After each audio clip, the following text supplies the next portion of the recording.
Netflix's The Kissing Booth has really been a surprise with me, and I just finished watching the third installment, The Kissing Booth 3, which is now streaming on Netflix. But is this final installment of the Kissing Booth trilogy worth one more smooch, or is it just worth getting a smack in the face for an ending?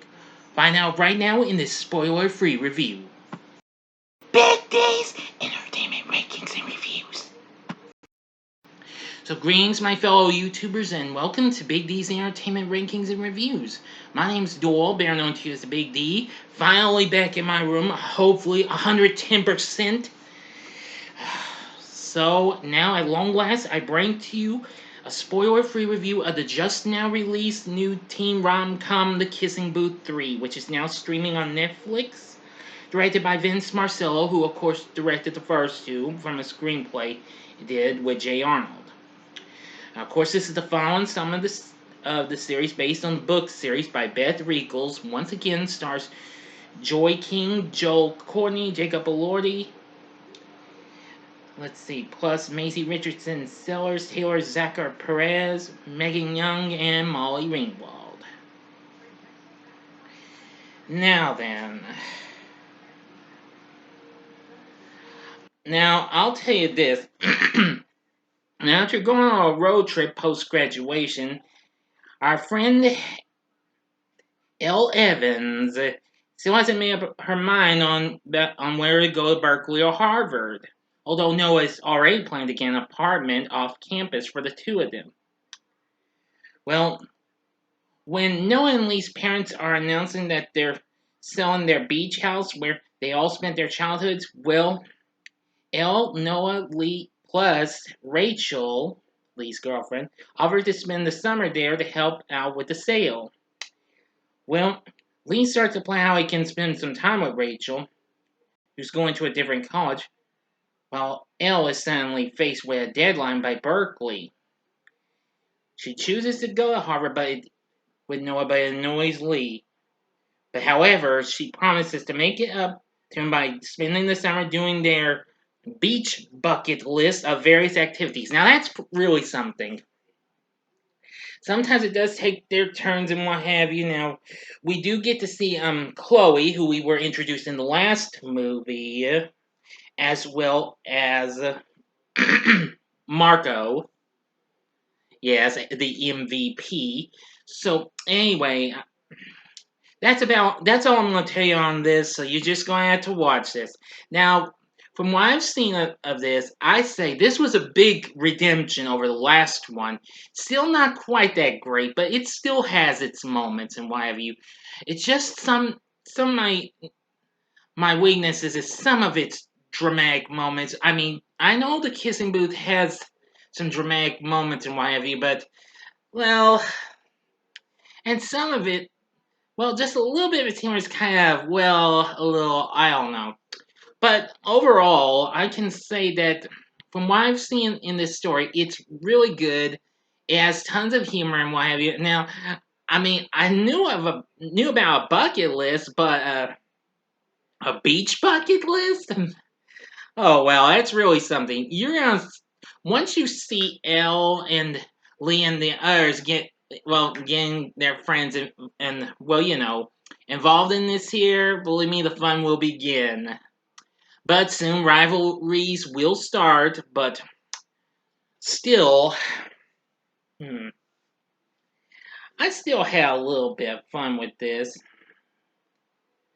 Man, I mean, the music done by Patrick Hurst wasn't too bad. We do get to hear some more great songs. Maybe some were remade and what have you by other artists. But overall, excuse me.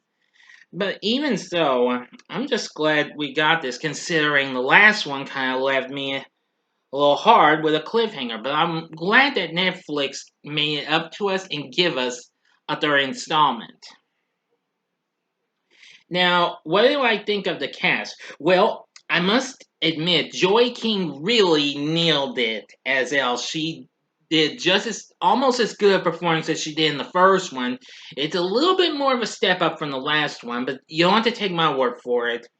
Now, I know this is probably getting dissed just like the other two, so screw the haters, alright? That's their opinions. I've got my opinions, and well, you know the rest of the story. So anyway, Joy King once again is great as Elle. I really do love her performance in this. It's really something. Joel Courtney playing Lee once again. He's pretty good in this. Jacob Elordi once again plays Noah, and he's pretty good too. I really do enjoy this guy. I mean, now he's a little, well, I don't know. Let's see. Taylor Zakar Perez once again plays Marco. Well, not bad. And Maisie Richardson Sellers once again plays Chloe, who is, well, Noah's friend from Boston, who we were introduced to, as I've already mentioned. Yeah, I'd say it was nice to see her back. And Megan Young as Rachel, yes. Now, I'm just glad we got the whole group back. Now, I will say Megan Young was pretty good too. So, anyway, Molly Ringwald back as Noah and Lee's mother. I really do. Yeah. But anyway, sorry about that. But I really will give her credit. I mean, since I have seen some of her, I mean, Ringwald has grown. Well, but she hasn't changed too much. Well, aside from being in the Brat Pack flicks long ago, you know, those flicks like The Breakfast Club, which I definitely need to review them. Was kind of missed its anniversary, but I'll make it up to y'all sooner or later. And Pretty in Pink, which I've already reviewed that one. But anyway, the cast isn't too bad. It does. Some of the cast might have a little bit of ups and downs. I feel like it's more ups than downs though. But anyway, it does end pretty well. But I'm not going to spoil that. And Elle does get to go to college, but I'm not spoiling that either. Nope. You're just going to have to see the movie. That is, if you are a fan of the Kissing Booth series, okay? Because I'm pretty sure some of y'all don't care much for these, which I understand certainly. So you be the judge, okay? But anywho, I'm sorry I forgot to mention if you didn't see my reviews of the other two. I did put up the card. You probably saw the card in case you and click on the playlist to go to the Kissing Booth in case you might have missed it, which had my review of the second one and my re-review of the first one. So I humbly apologize for that, since I've been having so much I don't know why lately. But anyway, the Kissing Booth 2, I'm gonna say it's a little bit of a step up from the last one. Still not quite the best though, but it still pulls it off with a good summer feel. And that's another good thing I like about the Kissing Booth 3. Yeah, because it's got a good summer feel to it. So overall, I'm going to be giving the Kissing Booth 3 4 stars. On a scale of 1 to 10, I'm going to give it an 8.5. That'll do it alright. Don't you think? Yeah? Well, that's just my opinion, okay? But if you've seen The Kissing Booth 3, please tell me what you thought about in the comment section below. If you like this video, click the like button, subscribe to my channel, and be a part of the Big D Nation. Join me next time when I bring to you a review of the third installment of the American Pie American Wedding. Thanks for watching, and if you like this, you may want to check out some of these other teen flicks or what have you. Or whatever. In the upper left-hand corner is the review of one of Molly Ringwald's movies I was talking about, Pretty in Pink. In the upper right-hand corner is my review of the second American Pie movie, which has a summer feel to it, American Pie 2.